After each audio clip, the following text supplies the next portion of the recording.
নিতাই মুচি উনি যে কাজটি করতেন, কুমারখালী থেকে সকালবেলা ট্রেনে করে উনি পোড়াদা চলে আসতেন। পোড়াদা স্টেশনে আসার পর উনি ওইখান থেকে বিভিন্ন রুটে যেই ট্রেনগুলো যেত সেই ট্রেনগুলোতে উঠে পড়তেন। খুলনাগামী ট্রেনে উঠে পড়তেন, তারপরে রাজশাহীর দিকে, পার্বতীপুরের দিকে এই ট্রেনগুলোতে উনি উঠে পড়তেন।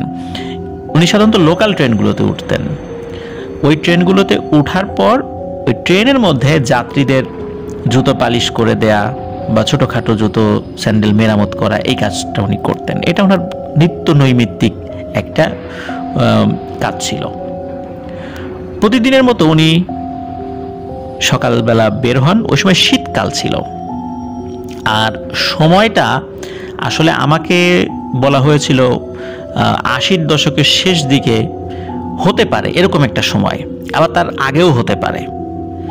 তো যাই হোক, এজন্য সময়টা এক্স্যাক্ট বলা যায় না। তো উনি প্রতিদিনের মতো বের হয়েছেন পোড়াদা থেকে, অন্যান্য ট্রেনে উঠেছেন। তো ওনার তো একটা টাইমিং থাকে যে কখন কোন ট্রেনে উঠতে হবে, আর ওই ট্রেনে উঠলে পরে আবার কানেক্টিং ট্রেন ধরতে হয়, যেটা আবার পোড়াদা থেকে কুষ্টিয়ার দিকে যে ট্রেনটা যাবে রাতের বেলা, সেটাতে গিয়ে উনি কুমারখালীতে নামবেন। তো এই ট্রেনটা ওনাকে রেগুলার ধরতে হতো। সবসময় যে উনি ট্রেন পেতেন তা কিন্তু না। কোনো একটা ট্রেন যদি দেরি হতো, ওই দেরি হওয়া ট্রেনের কারণে ওনার বাড়ি যাওয়ার ট্রেনটা মিস হয়ে যেত, সেক্ষেত্রে ওনাকে পোড়াদা স্টেশনে ঘুমাতে হতো। এরকম প্রিপারেশন উনি নিয়েই বের হতেন, এবং বাড়ির লোকজনও জানতো যে মাঝে মাঝে উনি রাত্রেবেলা ফিরতে পারেন না, কারণ ওই যে কানেক্টিং ট্রেন উনি ধরতে পারেন না। তো যাই হোক, যেহেতু ওই সময় শীতকাল ছিল, ট্রেনে যাত্রীও ছিল কম, ওই রাত্রে আসলে ওনার ইনকামটা খুব একটা হয়নি। উনি টাকা পয়সা গুনে দেখলেন আর কি, কারণ আশেপাশে শীতকালে মানুষ বাসা থেকে কম বের হয়, জার্নিও একটু কমই করে, আর ট্রেনে যেহেতু বাতাস লাগে, ঠান্ডা লাগে, এই জন্য অনেকে খুব দরকার ছাড়া মানে গাড়ি ঘোড়াতে উঠতে চায় না আর কি শীতের মধ্যে। তো এই জন্য ওনার ইনকাম কম হয়েছিল। আর উনি যখন পোড়াদা স্টেশনে আসলেন, তখন দেখলেন যে কুষ্টিয়া রাজবাড়ির দিকে যে ট্রেনটা যায় আর কি, ওই ট্রেনটি চলে গেছে, মানে ওনার আসতে একটু দেরি হয়ে যায়। কি আর করা, উনি পোড়াদা স্টেশনেই থাকবেন, ওরকম একটা পরিকল্পনা নিয়ে ফেললেন। এবং এটা তো নতুন কিছু না, তবে যেহেতু শীতকাল ছিল, শীতের কাপড়ও ওনার কাছে বেশি ছিল না, আর উনি শুয়ে পড়ার পর ওনার ঘুমও আসছিল না খুব ভালো। তো উনি শুয়ে পড়েন। ওনার যে বক্সটা থাকে আর কি, ওই বক্স, যেটা আমরা দেখি যে মুচিদের কাছে এক ধরনের বক্স থাকে, ওই বক্সের মধ্যে আবার কিছু চামড়া টামড়া, ছোটোখাটো চামড়া থাকে, ওইটা আবার ওই বক্স থেকে বের করে ওই বক্সের উপর দিয়ে একটু নরম করার চেষ্টা করা আর কি, ওটা মাথার নিচে দিয়ে উনি শুয়ে পড়েন। আর একটা চাদর ছিল ওনার, ওটা গায়ে দিয়ে শুয়ে পড়েন। তো ঠান্ডায় তো ঠকঠক করে কাঁপছিলেন, ঘুম আসছিল না, রাতটা যেন পারই হতে চাচ্ছিল না। তো একটু ঘুম ঘুম আসছে, হঠাৎ করে কেউ একজন ডেকে ওঠে, এই নিতাই, নিতাই ওঠো। তো উনি চিন্তা করেছেন যে এই প্ল্যাটফর্মে থাকা রেলের যে কর্মচারীরা আছে, তারা অনেক সময় বিভিন্ন লোকদেরকে এই প্ল্যাটফর্মে থাকতে দেয় না, ডেকে তোলে। তো উনি চিন্তা করেছেন ওইরকম কেউ একজন হবে আর কি। কিন্তু সেরকম যদি হবে, তাহলে চাদর মুড়ি দেয়া আমি যে নিতাই, এটা কিভাবে সে বুঝলো? এটাও সে চাদর মুড়ি দিয়ে অবাক হয়। প্রথমে এমন একটা ভাব ধরে যে সে গভীর ঘুমে আচ্ছন্ন, টের পাচ্ছে, মানে সে টেরই পাচ্ছে না। এবার গভীর ঘুমে থাকলে অনেক সময় ডাকাডাকি করে চলে যায়, প্ল্যাটফর্মের লোকজনরা খুব একটা বেশি ঝামেলা করে না। তো এই জন্য উনি ঘুমের ভাব ধরে পড়েছিলেন। কিন্তু কয়েকবার ডাকাডাকি করার পরে ওই নিতাই মুচির মনে হলো যে একজন ডাকছে না, কয়েকজন লোক এখানে এসেছে। তাদের মধ্যে একজন বলে উঠছে, তুমি যে ঘুমাও নাই তা কিন্তু আমরা জানি, সুতরাং ওঠো। এই কথা শোনার পর নিতাই মুচি ভয় পান। উনি চিন্তা করছেন তো পুলিশের লোকজন আসছে, ওই যে রেলওয়ে পুলিশ তো থাকে। তো উনি চাদর থেকে মাথা বের করে দেখেন যে 4-5 জন লোককে দেখা যাচ্ছে। এরা সবাই অপরিচিত, আগে তিনি তাদেরকে কখনো দেখেননি, এবং এরা সবাই লম্বা লিকলিকে, গায়ে মানে মাংস বলে কিছু নাই বলে মনে হচ্ছে, শুধু হাড়, হয়তো জামা খুললে হাড় গোনা যাবে, এমন একটা অবস্থা আর কি। তো যাই হোক, তো উনি বলেন যে কি ব্যাপার, কি হয়েছে, আমাকে ডাকছেন কেন? বলে যে আমাদেরকে কয়েকটা স্যান্ডেল বানিয়ে দিতে হবে। এখন নিতাই মুচি বলতেছে যে এত রাত্রে আমি স্যান্ডেল কিভাবে বানাবো? বললো যে তোমার এটা নিয়ে কোনো টেনশন নাই, তোমার স্যান্ডেল বানানোর জন্য যেই জিনিসগুলো লাগে দেব, আমাদের বাড়ি এই যে রেলের ওই পাশে, তুমি চলো আমাদের সাথে। এখন নিতাই মুচি রাতের বেলা এরকম অপরিচিত লোকের সাথে যাবেন ভয় পাচ্ছিলেন, কারণ এমন যদি হয় তার কোনো ক্ষতি করবে। এখন নিতাই মুচি চিন্তা করছে যে আমার কাছে আসেই কি আর নেবেই কি, আমি গরিব মানুষ, আর আমাকে ক্ষতি করে ওদের লাভও বা কি। কিন্তু নিতাই মুচি যেহেতু দ্বিধাগ্রস্ত ছিলেন, এই জিনিসটা ওরা বুঝতে পারছিল। তখন তারা বলে, নিতাই তোমার ভয়ের কিছু নাই, তোমার কোনো ক্ষতি করব না, আর তুমি স্যান্ডেল বানাই দাও, তোমাকে ভালো পারিশ্রমিকই দেবো। এদিকে নিতাই মুচি চিন্তা করছে যে মানে আমার তো ইনকাম ভালো হয় নাই, এখন যদি কয়েকটা স্যান্ডেল বানাই, পরের দিন না হয় আর কাজ করলাম না, সকালবেলা বাড়িতে চলে গেলাম, ওই দিন কাজ করবো না, সারাদিন খালি ঘুমাবো, পরিবারকে তো খুব একটা বেশি সময় দিতে পারি না। তো ওই চিন্তা করেন যে ঠিক আছে যাই তাহলে তাদের সাথে। তো ওই লোকদের সাথে যাওয়া শুরু করেন। পোড়াদা রেল স্টেশনের একটা পাশে কিন্তু জনবসতি রয়েছে, আর এক পাশে ফাঁকা মাঠের মতো রয়েছে। তো ওই সময় এইগুলো তো আরও বেশি মাঠের মতোই ছিল আর কি। তো ওই দিক দিয়ে নেমে যেতে থাকেন। তখন ওই লোকগুলোর কাছে নিতাই মুচি জিজ্ঞেস করেন যে এদিকে আপনাদের বাড়ি কোথায়, এদিকে তো কোনো তো ঘর বাড়ি আমি দেখি না, আর এদিকে ঘর বাড়ি আছে বলেও তো আমি জানি না। বলে এদিকেই আমরা থাকি, তুমি আসো, ভয়ের কিছু নেই। তো এদিকে যেতে থাকেন। যেতে থাকার পরে ওই নিতাই মুচি একটি গাছের নিচে আসেন। তখন ওই লোকগুলো বলে যে তুমি এখানেই বসো, তুমি এখানেই বসো, তোমাকে আমরা স্যান্ডেল তৈরির কিছু উপকরণ এনে দিচ্ছি। তখন ওরা স্যান্ডেল তৈরির জন্য কিছু চামড়া এনে দেয়, বেশ কিছু চামড়া এনে দেয়, আর পায়ের মাপ দেয়। তো নিতাই মুচি দেখে যে এদের প্রত্যেকের পা স্বাভাবিক মানুষের পায়ের থেকে বেশ বড়, এবং ওরা একটা স্যান্ডেলের ডেমো দেয়, মানে একটা ডিজাইন দেয় যে এই স্যান্ডেলের এই ডিজাইনের স্যান্ডেলটা তৈরি করতে হবে। আর স্যান্ডেলের ডিজাইনটাও খুব অদ্ভুত। নিতাই মুচি এর আগে এই ধরনের কোনো স্যান্ডেল দেখেও নাই, কখনো বানায়ও নাই। এখন নিতাই মুচি চিন্তা করেছে যে নতুন নতুন কত ডিজাইনের স্যান্ডেলই তো বাজারে আসে, সবগুলা কি সে দেখে? নিশ্চয়ই না, হতে পারে এটা নতুন কোনো ডিজাইন। কিন্তু ওই ডিজাইনটা দেখে তার মনে হচ্ছিল বহুকাল আগে মানুষজন এই ধরনের ডিজাইনের কোনো স্যান্ডেল অথবা পরতো, কিন্তু বর্তমানেও যে এই ধরনের ডিজাইনের স্যান্ডেল মানুষ পরে এই বিষয়ে আসলে তার কোনো ধারণা ছিল না। সেরকম চিন্তা করছে। এর মধ্যে নিতাই মুচি বলে যে শুধু চামড়া হলে তো হবে না, নিচে সোল লাগবে। তখন ওরা শক্ত জাতীয় কিছু জিনিস এনে দেয়, এবং নিতাই মুচি যেই জিনিসগুলো বলে ওরা মুহূর্তের মধ্যে সেই জিনিসগুলো এনে দিচ্ছে।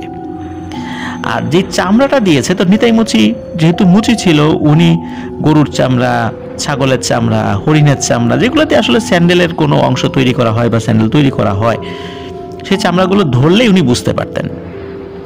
এখন ওই চামড়াটি বা যে চামড়াগুলো এনে দেওয়া হয়েছিল, ওই চামড়াগুলো ধরার পর নিতাই মুচি বুঝতেই পারছেন এটা আসলে কিসের চামড়া, আর চামড়াগুলো খুব নরম বা অন্যরকম মনে হচ্ছে। তখন নিতাই মুচি বলছে যে এই চামড়ায় তো আসলে সুই ধরবে না, এগুলো বলছে, আর এই চামড়া দিয়ে তো স্যান্ডেল হবে বলেও মনে হয় না। তখন ওই লোকগুলো বলে যে তোমাকে যেই চামড়া দিয়েছি সেটা দিয়েই তৈরি করতে হবে, তোমার মতো করে তুমি তৈরি করো, যে ডিজাইন দিয়েছি সেইভাবেই, আমরা জানি এটাই হবে, আর তুমি তোমার চেষ্টাটা করো, না হলে সেটা আমরা দেখব, এই জিনিসগুলো বলে। তো নিতাই মুচি চিন্তা করে যে আমার কি, আমি টাকা নিব, স্যান্ডেল বানাবো, স্যান্ডেল হলে হবে নাইলে নাই, যেহেতু চামড়া তারা দিছে, আমি তো আর চামড়া দিই নাই। তো যাই হোক, নিতাই মুচি স্যান্ডেল বানানো শুরু করে দেয়, এবং ওই লোকগুলো বলে যে সকাল হওয়ার আগেই আবার তোমাকে স্টেশনে আমরা পৌঁছে দিয়ে আসবো, সুতরাং তোমার কোনো ভাববার কারণ নাই, তুমি মনোযোগ দিয়ে স্যান্ডেল তৈরি করো। এর মধ্যে তারা একটি বাতি এনে দেয়, একটি বাতি। এই বাতিটা আগুনের বাতি ছিল না, ওর ভিতর থেকে এক ধরনের আলো বের হচ্ছিল। তো নিতাই মুচি মনে করেছে এটা হেসাক বাতি জাতীয় কিছু একটা হবে আর কি, এরকম কিছু, কিন্তু এটা হেসাক বাতিও না, কিন্তু সেটা আগুনের দ্বারা সেটা জ্বালানো হয়নি, মানে এক ধরনের লাইটের মতো, কিন্তু এই ধরনের মানে বাতি সে আগে কখনো দেখেনি। নিতাই মুচি স্যান্ডেল বানাচ্ছে। তো বানাতে বানাতে সে কি হলো, একবার ঘুমিয়ে পড়লো। তো কিছুক্ষণ ঘুমানোর পর সে আবার ঘুম থেকে উঠলো, তার মনে হলো সে অনেকক্ষণ ঘুমিয়েছে, কিন্তু চারদিকে তাকিয়ে দেখলো যে না, এখনো তো রাত আছে, আর স্যান্ডেল 5 থেকে 6 জোড়া বানাতে হবে। তো সে আবার স্যান্ডেল বানানো শুরু করলো। এর মধ্যে কি হচ্ছে যে মাঝে মাঝে ওই লোকগুলোর মধ্যে কেউ কেউ এসে তদারকি করে যাচ্ছে যে সে ঠিকঠাক মতো বানাচ্ছে কিনা। তো এভাবে আবার সে বানানো শুরু করে, ক্লান্ত হয়ে সে আবার ঘুমিয়ে পড়ে। সারাদিন যেহেতু সে পরিশ্রম করেছে, এই জায়গা থেকে ও জায়গায় ঘুরে বেরিয়েছে, ঘুম আসাটাই তো স্বাভাবিক। তারপরে সে আবার ঘুমিয়ে পড়ে। এরকম মাঝে মাঝে সে ঘুমিয়ে পড়ছে। তার ভাষ্য অনুযায়ী সে প্রায় 5 বার ঘুমিয়ে পড়েছিল, 4 থেকে 5 বার এরকম আর কি। তো এর মধ্যে মানে সে বুঝতে পারছে না যে এতবার ঘুমাইলাম সকাল হয় না কেন। আর সে চিন্তা করছে শীতের রাত তো একটু বড়ই হয়, এই জন্যই হয়তোবা সকাল হচ্ছে না। আসলে সময় ঠিকই আছে, তার কাছে ঘড়ি নাই তো সে বুঝতে পারছে না। তো এরকম সে চিন্তা করছে এবং স্যান্ডেল বানাচ্ছে। স্যান্ডেল বানাতে বানাতে একটা সময় তাদের ফরমায়েশ অনুযায়ী স্যান্ডেল বানানো শেষ হয়। যখন ওই লোকগুলো আসে, আসার পর তো নিতাই মুচিকে বলে ঠিক আছে তোমার স্যান্ডেল বানানো শেষ, চলো তোমাকে স্টেশন পর্যন্ত এগিয়ে দিয়ে আসি, আর তোমার পারিশ্রমিক নাও। তো পারিশ্রমিক নাও বলছে, তো নিতাই মুচি চিন্তা করছে যে কিছু টাকা পয়সা দেবে। এখন দেখে চকচকে একটা জিনিস নিতাই মুচির কাছে দেয়। এটা স্বর্ণের একটা বার বা একটা পয়সার মতো আর কি, একটু মোটা একটা পয়সার মতো বা বার হবে আর কি, স্বর্ণের বিস্কুট বা টুকরা আমরা যেটা বলি। বলে যে এটার দাম অনেক, তুমি এটা নাও, তোমার অভাব অনটন দূর হবে। তো তুমি চলে যাও, আর আজকে যে তুমি এখানে তোমাকে নিয়ে আসছি, তুমি স্যান্ডেল বানিয়ে দিলা, এই কথাগুলো কাউকে বলো না, তাহলে কিন্তু তোমার ক্ষতি হবে।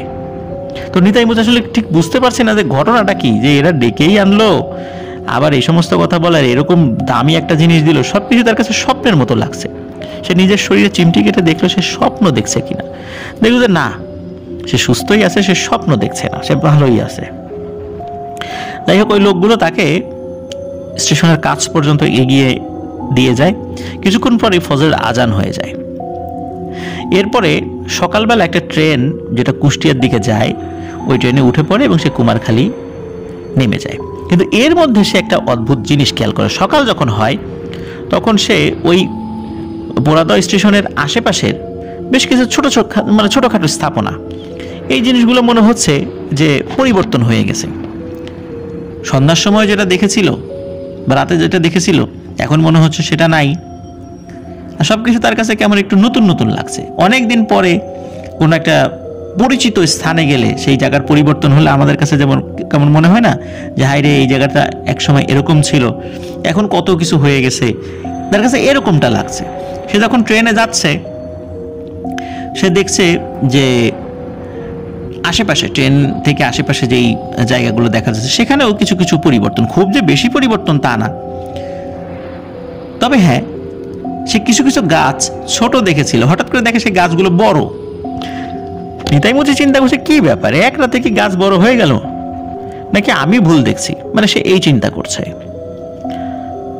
সে কুমারখালী স্টেশনে নামে।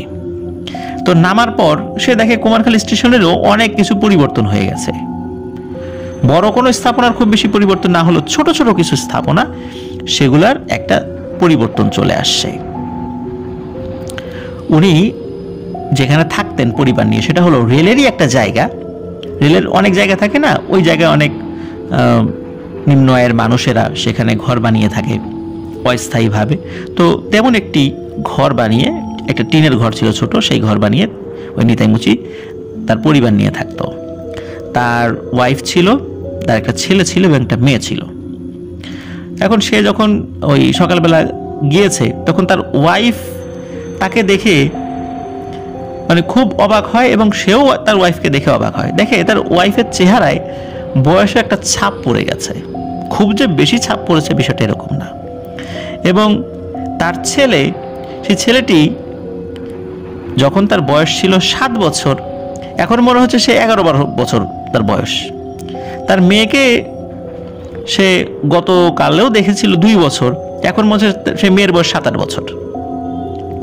এখন মেয়ে ছেলের বাবাকে দেখে কিছুটা চিনেছে, মেয়ে তো আর চেনে নাই, 2 বছর বয়সে তার বাবাকে তো সে ভালো করে চিনতো না। এখন তার মা, মানে ওই বাচ্চাদের মা, মানে নিতাই মুচির ওয়াইফ, তার হাজব্যান্ডকে দেখে প্রথমেই আগে গালিগালাজ শুরু করে। এই কারণে গালিগালাজ শুরু করে তো যে এই বেটা তুই এতদিন কোথায় ছিলি, নিশ্চয়ই আর এক জায়গায় বিয়ে করে ঘর সংসার পাচ্ছিস, নাহলে আমাদের খোঁজ খবর নিলি না কেন। তো ওয়াইফের এই ধরনের কথা শুনে নিতাই মুচি খুবই অবাক হয়, আরে তুমি কি বলো, আমি তো গতকালকেই গেলাম, আজকে সকালে আসলাম। তখন বলে হ্যাঁ তুমি ফাজলামের জায়গা পাও না, তুমি গতকালকে গেছো, কত বছর হলেও গেছো তোমার খেয়াল আছে, না হলেও 5 বছর হবে। নিতাই মুচি এই কথা শুনে খুবই অবাক হয় এবং আরো অবাক হয় তার সন্তানদেরকে দেখে, সেই সন্তানগুলো বড় হয়ে গেছে। এটা কিভাবে সম্ভব? সে কি স্বপ্ন দেখছে? নিতাই মুচি চিন্তা করছে হয়তোবা সে ওই স্টেশনেই ঘুমিয়ে আছে, ঘুমের মধ্যে সে স্বপ্ন দেখছে, সেই চিন্তা করছে। কিন্তু আশেপাশের লোকজন আসে, এসে বলে নিতাই তুই এতদিন কোথায় ছিলি, বউ বাচ্চার খবর নিলি না? এই মহিলাটা কত কষ্ট করে মানুষের বাড়িতে কাজ করে ভিক্ষা করে বাচ্চাদেরকে এতদিন লালন পালন করছে, তুই এতদিন কোথায় ছিলি বল।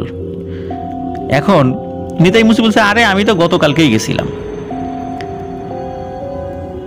আর নিতাই মুচির কিন্তু মনে পড়ে যে ওই যে লোকগুলো তাকে নিয়ে গিয়েছিল তাকে বারবার বলে দিয়েছে খবরদার তুমি কাউকে কিছু বলবা না। আর নিতাই মুচি এটাও চিন্তা করে যদি কিছু বলেও দেই তাহলে এই যে আমার কাছে থাকা স্বর্ণের যেই একটা জিনিস আছে এটা তো লোকজন নিয়ে নেবে বা আমার বাড়িতে চুরি হবে, ডাকাতি হবে, এই চিন্তা করে নিতাই মুচি ওই বিষয়টা বলতে পারছে না। কিন্তু নিতাই মুচি কিন্তু এখনো সে জানে না যে ওই লোকগুলো আসলে মানুষ ছিল না অন্য কিছু ছিল। সে কিন্তু সবকিছু স্বাভাবিকভাবেই নিয়েছে। কিন্তু নিতাই মুচির একটা বিষয় কিছুতেই পরিষ্কার হচ্ছে না, সেটা হলো যে এই 5 বছর সবাই বলছে 5 বছর সে ছিল না, কিন্তু 5 বছর সে কিভাবে ছিল না এটা তার বুঝে আসে না। কিন্তু আশেপাশের পারিপার্শ্বিক অবস্থা দেখে তো সেটাই মনে হচ্ছে। তখন নিতাই মুচি চিন্তা করে যে আমি ওই স্যান্ডেল বানানোর সময় 4 থেকে 5 বার ঘুমিয়ে গিয়েছিলাম, তাহলে কি এক ঘুমে আমার 1 বছর কেটে গেছে? এটা কি সম্ভব নাকি?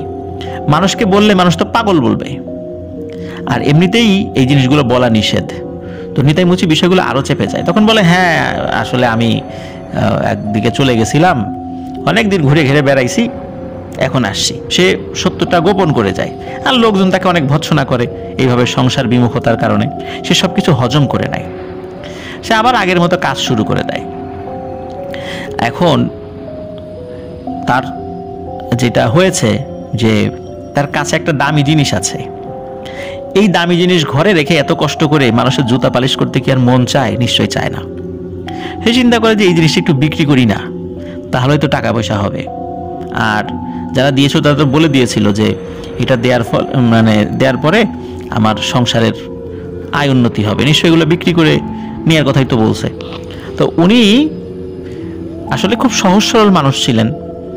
উনি স্থানীয় একটি স্বর্ণের দোকানে যান, গিয়ে বলে যে এই জিনিসটা আমি বিক্রি করব।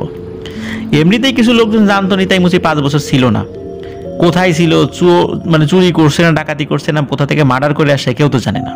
আর ওই সময় তো যোগাযোগ ব্যবস্থা তো উন্নত ছিল, এরকম মোবাইল ফোন ছিল না, টেলিফোন ছিল কিন্তু মোবাইল ফোন ছিল না। তো ওরা বলে যেই দোকানে নিয়ে গেছে সেই দোকানদার সন্দেহ করে, বলে এই সত্যি করে বলে এই জিনিস তুই কই পাইছিস, কোন জায়গা থেকে ডাকাতি করে নিয়ে আসছিস, কারণ এই জিনিসটা তোর পাওয়ার কথা না। এখন নিতাই মুচি থতমত খেয়ে যায় যে না না আমি ডাকাতি করিনি, এটা আমারই, একজনের কাজ করছিলাম সে আমাকে দিছিল। তুই কার কাজ করলি? তুই তো স্যান্ডেল সেলাই করা ছাড়া আর কিছু জানিস না, তাহলে তুই এই জিনিস কোথা থেকে পেলি? নিশ্চয়ই স্যান্ডেল সেলাই করার পর এত দামি জিনিস কেউ কাউকে দেবে না। এখন নিতাই মুচি যতই এড়িয়ে যাওয়ার চেষ্টা করে আশেপাশের লোক জমে যায় এবং সবাই তাকে আষ্টে পিষ্টে কথার বানে জড়িয়ে ফেলে। একসময় বলে যে নিশ্চয়ই তুই ডাকাতি করছিস বা কোথা থেকে মার্ডার করছিস, কারণ ডাকাতি করতে যে মার্ডার করছিস সেখান থেকে চুরি করে নিয়ে আসছিস, তো তাহলে তো তোর পুলিশের খাতায় নাম আছে, এখন পুলিশ ডেকে তোকে ধরিয়ে দেব। তখন নিতাই মুচি ভয় পায় যে আমি একটা নিরীহ মানুষ, তো এখন যদি পুলিশ আমাকে ধরে নিয়ে যায় আমি কি জবাব দেব? আমার তো কোনো কিছু বলার নাই, আর আমি এই ঘটনা যদি বলি পুলিশকে বিশ্বাস করবে। তখন বাঁচার জন্য ওই লোকদের কাছে নিতাই মুচি এই বিষয়টি বলে দেয় যে আসলে কি হয়েছিল। তো অনেকেই বিশ্বাস করে না, অনেকে বিশ্বাস করে না, কেউ বিশ্বাস করে, তবে সিংহভাগ লোকই বিশ্বাস করে না যে নিতাই মুচির সাথে এই ঘটনা ঘটেছে। যাই হোক, গরিব মানুষ তারা নিতাই মুচিকে ছেড়ে দেয় ওই সময়ের মতো, কিন্তু স্থানীয় এক প্রভাবশালী ব্যক্তি নিতাই মুচির কাছ থেকে ওই যে স্বর্ণের যেই বারটা সেটা রেখে দেয়। নিতাই মুচিকে প্রেশার দেয়, তোর কাছে কি আরও আছে বল, তুই যদি দিয়ে দিস তাহলে কিন্তু আমরা কাউকে বলবো না আর পুলিশে ধরাই দেবো না। তো নিতাই মুচি বলে না, আমার কাছে একটাই আছে। এখন এই জিনিসটা নিতাই মুচির হাতছাড়া হয়ে যায়। আর নিতাই মুচি সে বাড়িতে ফিরে যায়, মন টন খারাপ, এই ধরনের একটা ঘটনা ঘটে গেল, এত দামি একটা জিনিসও হাতছাড়া হয়ে গেল, খুব মন খারাপ। আর সত্য কথাটাও মানুষকে সে বলে দিয়েছে এরকম একটা বিপদে পড়ে। তখন ওনার পরিবারে একটা সমস্যা সৃষ্টি হয়। এই ঘটনার পর থেকে তার যে ছেলে 11-12 বছর বয়স হয়েছিল, সেই ছেলে রাতের বেলা চিৎকার করে উঠতে বলতো যে বাইরে কেউ আছে, বাইরে কেউ আছে, আমাকে ডাকে। তখন ওনারা দরজা খুলতো, কাউকে দেখতো না। তখন বলছে বাবা তোমার মনের ভুল। কিন্তু ওই বাচ্চা অদৃশ্য কারো ডাক শুনতো, একটা নিশি ডাক সে শুনতো, যেই ডাকটা অন্য কেউ শুনতে পেত না। সে ঘরের বাইরে চলে যেত, আবার তাকে ধরে নিয়ে আসতো রাতের বেলা। তো মা বাবা ঘুমাতে পারতো না সারা রাত বাচ্চার এই সমস্যার কারণে, যে ছেলে খালি ঘর থেকে বাইরে বের হয়ে যেতে চায়। এখন স্থানীয় কিছু লোকদেরকে দিয়ে ঝাড়ফুঁক করানো হয়, কিন্তু এর সমস্যার কোনো সমাধান হয় না। এই ঘটনা যখন চলছিল, এর মধ্যে এক রাতে কি হয়, তার ছেলে ঘরের দরজা খুলে বের হয়ে যায়, কোথাও পাওয়া যাচ্ছিল না। সকালবেলা খবর আসে রেলের ধারে একটা ছেলে কাটা পড়েছে। তখন নিতাই মুচিকে জানানো হয় এই ছেলেটা আর কারো না, তোমারই ছেলে। সবাই সেখানে যায়, নিতাই মুচি, তার ওয়াইফ, তার মেয়ে সেখানে যায়, কান্নাকাটি জুড়ে দেয়। এখন কি করার আছে? সবাই বলে ছেলেটা পাগল হয়ে গেছিল, রাতের বেলা ওই পাগলামি করতে করতে ঘর থেকে বের হয়ে গেছিল। সবাই বলে তুমি তোমার ছেলেকে শিকল দিয়ে বেঁধে রাখো নাই কেন, এই জিনিসগুলো বলে, এই জন্য তো তোমার ছেলেটা মারা গেছে। তো এখন কি জবাব, মানে মানুষকে কি জবাব দেবে, কি বলবে? একে তো সে শোকে আচ্ছন্ন মানুষ, তাকে পরামর্শ দিচ্ছে উল্টো। দেখ, ছেলেকে দাহ করে, পরিবারের শোকের ছায়া। আর এই ঘটনার কয়েকদিন পর থেকে ওনার যে মেয়ে 7-8 বছর বয়স হয়েছে গেছিল, তার এই মেয়ের মধ্যে একটা সমস্যা দেখা দেয়। সেই মেয়েটি বলতে থাকে যে আমি পানিতে নামবো, সাঁতার কাটবো, গোসল করব। দিন নাই রাত নাই সে খালি পুকুরের দিকে দৌড়াবে, সে পানিতে নামবে। তাকে খুঁজে পাওয়া যাচ্ছে না, দেখা গেল সে পুকুরের মধ্যে বসে মানে সে সাঁতার কাটার চেষ্টা করছে বা গোসল করছে, রাতের বেলা সে পুকুরে চলে গেছে। এই ধরনের সমস্যা দেখা দেয়। নিতাই মুচি বুঝতে পারে যে আসলে যারা আমাকে নিয়ে গিয়েছিল এরা স্বাভাবিক কোনো মানুষ ছিল না। তাই যদি হতো তাহলে আমার পরিবারে এই ধরনের সুনির্দশা নেমে আসতো না। আর এই সমস্যাটা মূলত ওই কারণেই হচ্ছে। কিন্তু এই সমস্যার সমাধান যে উনি কিভাবে করবেন এটা জানতেন না। নেহায়েত নিরক্ষর এবং মানে খুবই সাধারণ সাদামাটা একজন মানুষ ছিলেন তিনি। এর মধ্যে কি হয় যে সবাই যে ধারণাটা করেছিল, বা ওনার নিতাই মুচি তার ওয়াইফ যে ধারণাটা করেছিল যে তার মেয়ে হয়তো বা বাঁচবে না, সেটাই হয়। তার মেয়েকে একদিন খুঁজে পাওয়া যাচ্ছে না। তার মেয়েকে আটকে রাখতো ঘরে, দড়িতে বেঁধেও মানে রাখতো। তারপরও সবসময় কি আসলে একটা মানুষকে এভাবে বেঁধে রাখা সম্ভব? একটা সময় তাকে খুঁজে পাওয়া যাচ্ছে না, কোথায় গেল কোথায় গেল। পুকুরের কাছেও নাই, আশেপাশের পুকুরেও তাকে দেখা যাচ্ছে না, কোথায় গেল। রাতের বেলা খবর আসলো পাশের গ্রামের একটি পুকুরে একটা লাশ ভেসে উঠেছে, আর সেটা নিতাই মুচির মেয়ের লাশ। তারা সেখানে যান, মেয়ের ডেড বডিটাকে নিয়ে আসেন, মেয়েকে দাহ করে। কিন্তু নিতাই মুচি চিন্তা করে যে এখন আমি এখানে থেকে কি করব? আমার সন্তানরা তো মারা গেল, শিশু বয়সেই মারা গেল। এখন আমি এখানে থাকবো না, আমি চলে যাব। তখন তার স্ত্রীকে নিয়ে উনি চলে যান। কেউ কেউ বলেন উনি ঢাকাতে চলে গিয়েছিলেন। কারণ হচ্ছে ওই গ্রামের কোনো একজন মুরব্বীর সাথে কমলাপুর রেল স্টেশনে নিতাই মুচির সাথে তার নাকি দেখা হয়েছিল।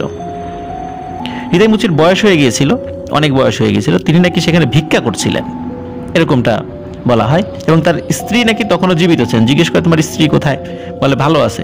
তোমার কি আর সন্তান সন্ততি হয়েছে? না, সন্তান সন্ততি হয়নি। তো নিতাই মুচি এখন জীবিত আছেন কি নাই, 2012 সালের দিকে নাকি তার সাথে দেখা হয়েছিল, আর এখন 2023 সাল, আজ থেকে প্রায় 11 বছর আগে তার সাথে কোনো একজন ব্যক্তির দেখা হয়েছিল। জানি না তিনি জীবিত আছেন কি নাই। আর এই ঘটনার সত্যতা আসলে নির্ণয় করা অনেক কঠিন একটি ব্যাপার।